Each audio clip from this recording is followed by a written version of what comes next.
Elasticidad cruzada. Otro tipo de reacción que merece la atención es cómo responden los individuos ante cambios en los precios de otros bienes. Esto es analizado a través de la elasticidad cruzada. La elasticidad cruzada es la variación porcentual de la cantidad demandada de un bien ante la variación porcentual del precio de otro bien.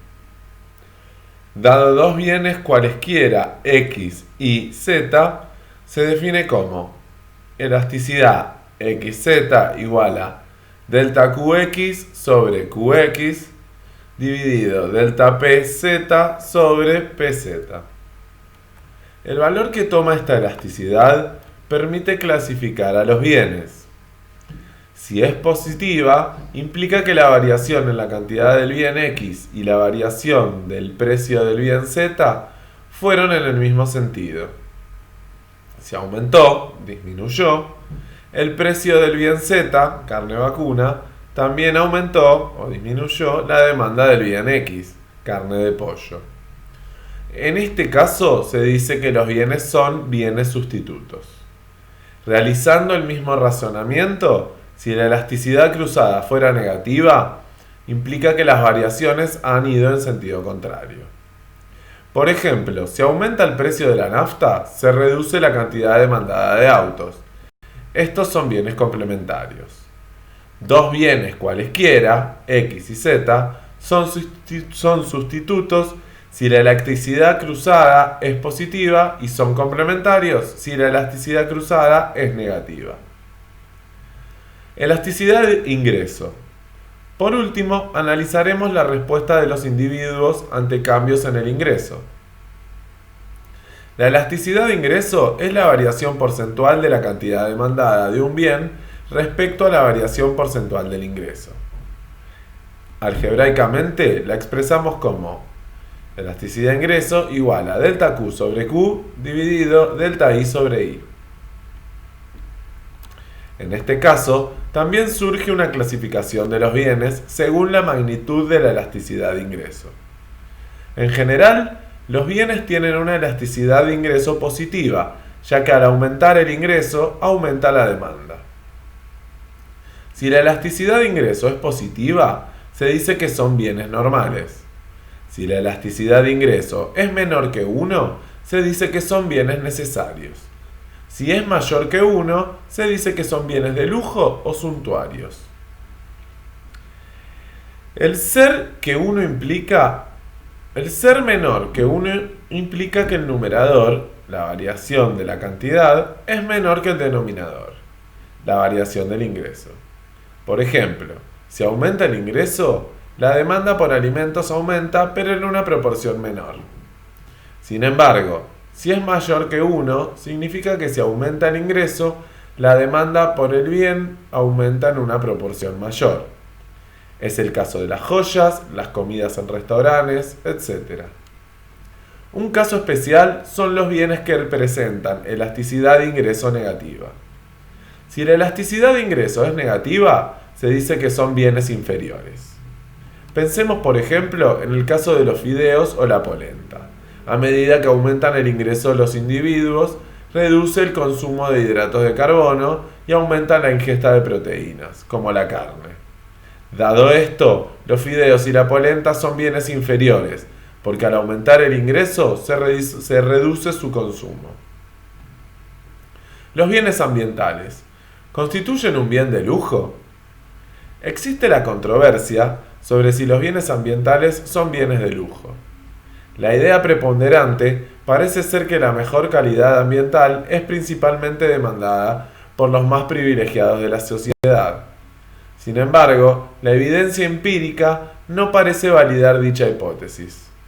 Los bienes que se suelen tomar como aproximación de bienes ambientales son camping, gasto en viajes, cuotas de club deportivo, plantas, mascotas, fotos, etc. Por ejemplo, para Estados Unidos se encontró que los bienes de recreación tienen elasticidad de ingreso mayor que 1, por tanto son bienes de lujo, pero a su vez dicha elasticidad cae de manera importante en los últimos 100 años. Costa, 1997. Sin embargo, en estudios para distintos países europeos, se encontró que los bienes ambientales son bienes necesarios. Criston y Riera, 1996. Para Uruguay, utilizando la información de la encuesta de gastos e ingresos de los hogares del Instituto Nacional de la Estadística, INE, de junio de 1994 a mayo de 1995, se encontró que solamente para mascotas la elasticidad de ingreso es menor que 1. En los demás casos, los bienes ambientales constituyen un bien de lujo.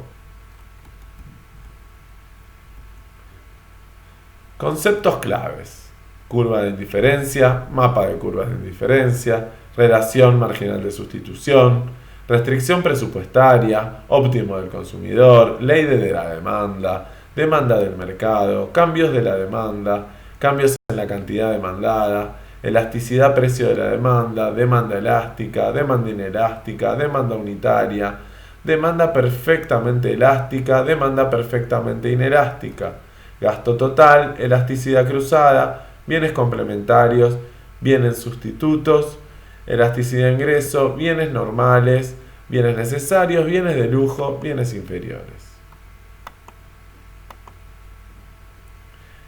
El productor.